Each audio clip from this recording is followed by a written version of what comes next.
මම තමයි ෆිලොසොෆර් සුසාජි. ඒ කියන්නේ මගේ දාර්ශනික නාමය සුසාජි.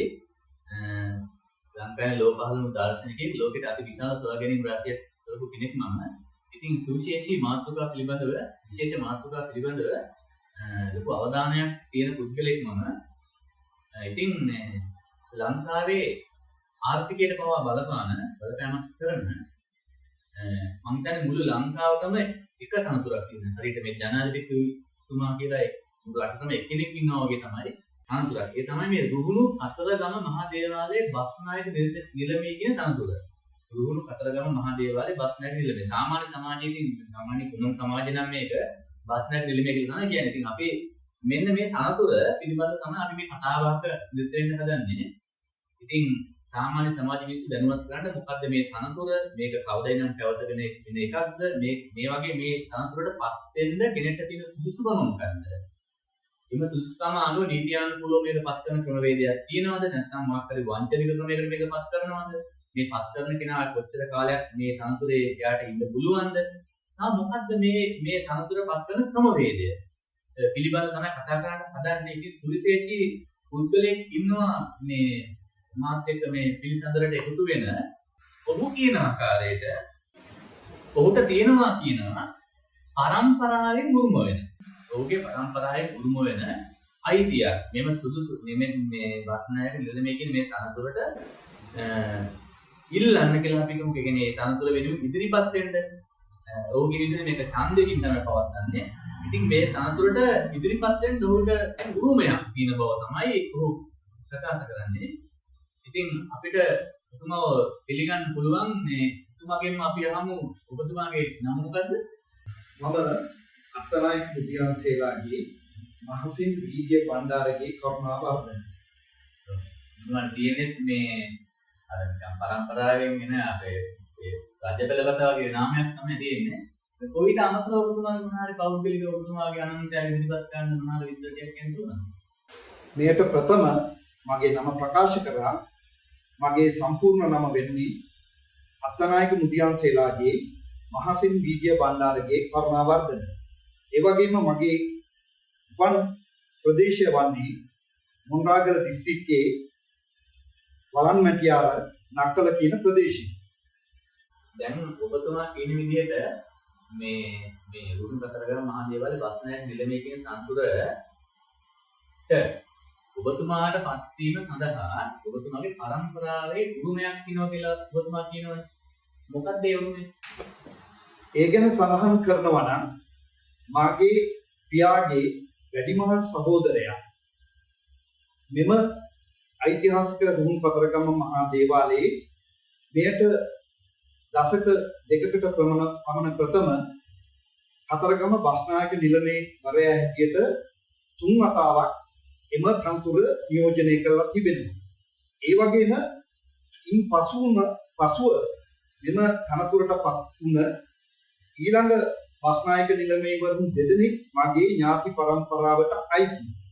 එම නිසා මෙම ඓතිහාසික රුහුණු කතරගම මහා දේවාලයේ එම වගකීමක් සහ ඉතාම පාරදූර තනතුර ආරක්ෂා කිරීමට මම ඉදිරිපත් වී සිටින්නේ. අපි දන්නවනේ දැන් ඕනම අනතුරකට කිසියම් නිලධාරියෙක් තෝරනකොට තෝරන ක්‍රමවේදයක් තියෙනවනේ. දැන් රටක ජනාධිපතිවරයෙක් තෝරන්න ජනාධිපතිවරණයක් තියෙනවා. ඡන්දයක් තියෙනවා. ඒක රටේ මිනිස්සු ඡන්ද දාන්න පුළුවන්. ලංකාවේ නම් ඒකේ 3-2 බලයක් ගන්න ඕනේ. ඔන්න ඔය ක්‍රමවේදයක් තියෙනවා. ඒ අනුව ඒකෙන් සිලෙක්ට් වෙලා යන කෙනා, ඒක එරිපත් වෙන කෙනා, යන සුදුසුකම සපුරන කෙනා ජනාධිපති වෙනවා. ඒ වගේ දැන් මේ රුහුණු කතරගම මහා දේවාලයේ බස්නායක නිලමේ තනතුරට ඉතින් පත් කරන්න මොකද ක්‍රමවේදයක් තියෙනවද? මොකක්ද ඒ ක්‍රමවේදය? ඔබතුමා සඳහන් කරපු ආකාරයට ඒ වගේම මෙම තනතුරු සඳහා අවුරුදු 5කට වරක් කෙනෙක් නිල වර්ණයකින් පත් කරගන්න. හරි දැන් ඔබතුමා කිව්වේ මේ නිල වර්ණයකින් තමයි මේ තනතුරට කෙනෙක් පත් කරන්නේ. එහෙමනේ ඔබතුමා කිව්වේ. ඒකෝට මේ නිල වර්ණයක් දැන් මේ යම් කිසි අවස්ථාවක නිල වර්ණයක් තියෙනවා කියලා සමාජයට නිවේදනය කරන්නේ කොහොමද? ඔව්. බුද්ධ ශාසන අමාත්‍යාංශයේ විසින් එම කලින් හිටිය බස්නායක නිලමේ තනතුර අවුස්සුනාට පසුව ගැසට් එකක් මගින් ප්‍රකාශයටපත් කරනවා අහවල් දින මෙම තනතුර සඳහා අයදුම්පත් ඉදිරිපත් කරන මේ. එතකොට දැන් මේ අපි මේ ගෙවෙන මේ කාලවකවානුවේදී මෙහෙම මේ නිලයේ කෙනෙක් ඉන්නවද? දැනට මේ තනතුර හිස්ව පවතින්නේ. එතකොට දැන් ඔබතුමා කියන්නේ මේ අවස්ථාවේ මේ තනතුර හිස්ව පවතින්නේ. එතකොට මේ අභිනව කෙනා කියන අලුත් කෙනා පත් කර ගැනීම සඳහා දිනයක් රජයෙන් නියම කළා තියෙනවද? ඔව්. රජය විසින් ගැසට් එකක් මගින් 2025 වර්ෂයේ දෙසැම්බර් මාස 9 වෙනි දින මෙම නිලවරණය පැවැත්වීමට නාම යෝජනා ඇඳවලා තිනවා. එදිනට කැමැති අපේක්ෂකයන් ඒ සඳහා නාම යෝජනා දීලා එම තරඟයට ඉදිරිපත් වීමේ හැකියාව පවතිනවා. දැන් ඒකට බුද්ධ ශාසන අමාත්‍යාංශය මගින් මේක තුළ මේ තීරණය කියන්නේ මේ තීරණ දිනේ නේද? ඒකට බුද්ධ ශාසන අපි දන්නවා හැම අමාත්‍යාංශයකම ඇමති කෙනෙක් ඉන්නවා. ඒ වගේ අමාත්‍යාංශ ලේකම් කෙනෙක් ඉන්නවා. ඒ බුද්ධ ශාසන ඇමති විදිහට කෙනෙක් ඉන්නවානේ. ඒක ඔබතුමා කියන්නේ මේ බුද්ධ ශාසන අමාත්‍යාංශයේ බුද්ධ ශාසන අමාත්‍ය මේක මේ දිනේ යෝජනා කරන්නේ මේ දිනේ මෙන්න මේකයි කියලා තීරණය කරන්නේ. ඒකට රටේ ජනාධිපතිගේ හරි පාර්ලිමේන්තුවට සම්බන්ධව නිලධාරීන් කවුද? ඔව් ඒ සඳහා බුද්ධ ශාසන අමාත්‍යාංශයේ අධ්‍යක්ෂක ජනරල් කෙනෙක් ඉන්නවා. එතුමාගේ අමාත්‍යාංශයේ මැදිහත් වීම මත එතුමා තමයි මෙම ගැසට් එකක් මගින් දැනුම් දීමක් කරන්නේ මෙම අහවල් දින මෙම නිලවරණයේ පැවැත්වෙන බව. ඒකට මේ දිනේ මේක තියෙනවා කියලා අපිට පාර්ලිමේන්තුවේ උත්තරයක් කරන්නේ නැද්ද? මෙතෙක් කාලයක් ඉතිහාසයේ පටන් එම කාර්යය සිදුවන්නේ එම අමාත්‍යාංශයේ මගින් නිසා වෙනත් රජයේ ආයතනයකින් නොවේ. ඒකට මහත්තයා දැන් මේ රටක දැන් ජනාධිපති නැති අවස්ථාවේ රට පාලනය කරන්න කිසියම් කෙනෙක්ට බාර දීලා තියෙනවා වගේ දැන් මේ තනතුර දැන් ඔබතුමා කියන්නේ මේ අවස්ථාවේ නැහැනේ. ඒ අලුත් කෙනෙක් පත්තර තුරු දැන් ඉන්න කෙනාගේ සේවය අහවර දුන දිනේ ඉඳලා ඊළඟ අලුත් කෙනා පත්තර තුරු අතර කාලයේදී මේ බාරකාරීත්වයේ බාරගෙන මේ දේවාලයේ වැඩ කටයුතු කරන පුද්ගලෙක් ඉන්නවද? මොකක්ද එයා පත් කරන ක්‍රමවේදය? මේක ප්‍රථම බස්නායක තුමන්ගේ නිල කාලයේ අවසන් පසු නැවත බස්නායක නිලමේ වරේ පත් කර ගන්නා තුරු తాවකාලික වැඩබලන තනතුර සඳහා කෙනෙක් පත් කර ගන්නු ලබනවා. ඒ වැඩබලන තනතුර පත් කරන කෙනා කවුද පත් කරන්නේ? එම තනතුර සඳහා රාජ්‍ය මැදිහත් වීමක් සිදු කිරීමට හැකියාව පවතිනවා. ඒ අනුව ගරු ජනාධිපතිතුමා හෝ ගරු අග්‍රාමාත්‍යතුමිය හෝ එමත් නැත්නම් එම අමාත්‍යාංශයේ අමාත්‍යතුමාගේ හෝ නියෝජ්‍ය අමාත්‍යතුමාගේ නියෝගය හෝ එහෙම නැත්නම් නිර්දේශය මත බෞද්ධ කටයුතු කොමසාරිස් ජෙනරාල්තුමා විසින් එම තනතුර සඳහා වැඩ බලන කෙනෙක් පත් කරනු ලබනවා. ඒ කියන්නේ ඔබතුමා කියන්නේ මේ අලුත් කෙනා පත් කරන තුරු පත් කරන වැඩ බලන තනතුර කියන එකට. ඒක පත් කරන්නේ අනිවාර්ය රාජ්‍යාංශ බලපෑමෙන්. ඔව් මෙතෙක් කාලයක් පැවති හැම රජයකින්ම දේශපාලන උමාන මත සහ යම් කිසි කෙනෙක්ගේ අවශ්‍යතාවයේ මත එම තනතුර සඳහා කෙනෙක් නිර්දේශ කරලා తాවකාලික වැඩ බලන කෙනෙක් පත් කරනු ලැබුවා. ඒ වගේම මෙවර ඒ සඳහා ජනතාවගේ සහ මෙම බෞද්ධ කටයුතු දේවල් ගැන දැඩි අවධානයකින් සිටින සියලු ජනමාධ්‍යයන් බලාපොරොත්තු වුණා ස්වාධීන කෙනෙක් එහෙම නැත්නම් සුදුසු කෙනෙක් දැහැමි කෙනෙක් මේ තනතුර සඳහා පත් කරනු ලබනු ඇතැයි බලාපොරොත්තු වුණා. ඇයි ඔබතුමා එහෙම කියන්නේ? දැන් ඔබතුමා කිව්වා නේද මේකට මේ දැහැමි කෙනෙක් පත් වෙයි. ඒ වගේම මෙච්චර කාලයක් පැවතුණු රජයන් මගින් කළාට වඩා යම්කිසි සාධාරණ ආකාරයකට මේ රජය විසින් මේක කරයි කියලා බලාපොරොත්තුවක් මිනිස්සුන්ට තිබ්බද කියලා කියන්නේ. මෙතෙක් හැම රජයකින් ඒ උන වැරදි ක්‍රියා පිළිවෙත නිවැරදි මාර්ගයකට එන බව මෙම රජය පුවත්පත් මගින් සහ ජනමාධ්‍ය මගින් බොහොම ප්‍රසිද්ධව ප්‍රකාශ කරා. ඒ වගේම මෙම තනතුර සඳහා උපසම්පදාව ලැබපු ස්වාමින් වහන්සේ කෙනෙක්ගේ දැනුම තියෙන ඒ වගේම බොහොම ධාර්මික ඒ වගේම දේශපාලනයෙන් තොරව ඒ වගේම පාරම්පරික උරුමයක් තියෙන කෙනෙක් මෙම තනතුර සඳහා පත් කරයි කියලා මහා සංඝරත්නය සහ මෙම ඡන්දයේ හිමි සියලුම විහාරස්ථානවල මහානායක හාමුදුරුවෝ බලාපොරොත්තු වුණා. හරි ඔබතුමා කිව්වා මේ වැඩ බලන තනතුරට අර පත්තන තුර ඒ කියන්නේ මේ ප්‍රශ්න නිලමේ කියන තනතුර පත්තන තුරු මේ වැඩ බලන තනතුර කියන එකට පත්කල යුතු කෙනාගේ මෙන්න මේ වගේ දැහැමි ගති ලක්ෂණ තියෙන අර ආගම දහමට බර ඒ වගේ අපේ සුදුසුකමක් තියෙන සම්පත් පුද්ගලයෙක් කියන එහෙම කෙනෙක් පත්කල යුතු කියලා ඔබතුමා කිව්වා. ඒකට ඔබතුමාට හිතන විදිහට දැන් මේ රජයේ විසින් එහෙම දෙයක් කරලා නැද්ද? මෙම රජයේ විසින් මෙම අවස්ථාවේ දේශපාලනයට සම්බන්ධ අමාත්‍යවරයෙක්ගේ ඥාති කෙනෙක් තමයි පත් කරලා තියෙන්නේ කියලා අපිට දැනගන්න ලැබිලා තියෙනවා. ඒ වගේම මෙම උත්තරීතර තනතුර ඌව දිස්ත්‍රික්කයට ලැබිය යුතු ඒ වගේම පාරම්පරිකව හිමිය යුතු තනතුරක්. ඒ වගේම මේ රජය දෙවිනුවර ප්‍රදේශයේ කෙනෙක් තමයි එම තනතුර සඳහා පත් කළේ. හරි එතකොට ඔබතුමා ඔය කියන තනතුර බලාපොරොත්තු වුණාද? ඔව්. මෙම තනතුර සඳහා මහා සංඝරත්නයේ ඉල්ලීම මත මම ඉදිරිපත් වුණා. අතිගරු ජනාධිපතිතුමාට, ගරු අග්‍රාමාත්‍යතුමාට, ඒ වගේම බුද්ධ ශාසන රාජ්‍ය ඇමති අමාත්‍ය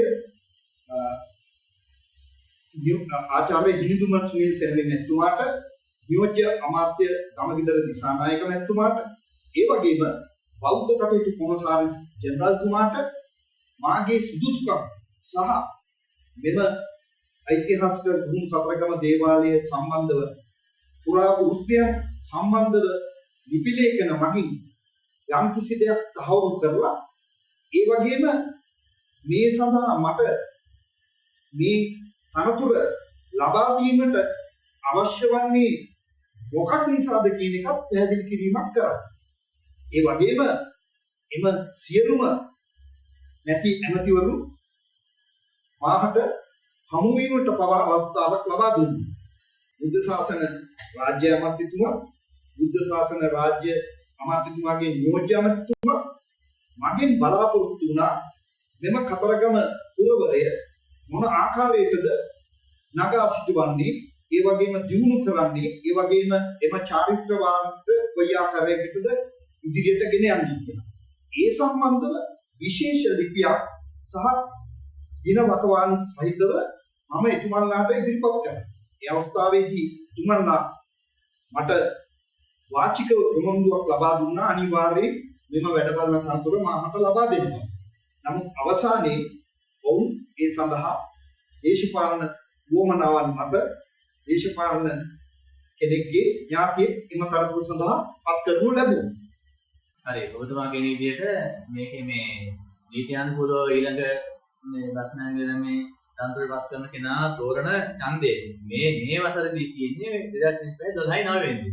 ඒතර මේ ඡන්දේ පැවැත්වෙන පිළිවෙල මොකක්ද? දේවාලගම් පනත කියන යටතේ බෞද්ධ කටයුතු දෙපාර්තමේන්තුව විසින් මෙම රස්නායක නිලමේ වරේ පත් කර ගැනීමේ අනතුරට කතරගම ප්‍රදේශයේ විහාරස්ථාන 4කට ඡන්දය බලය ලබා දීමේ හැකියාව තියෙනවා.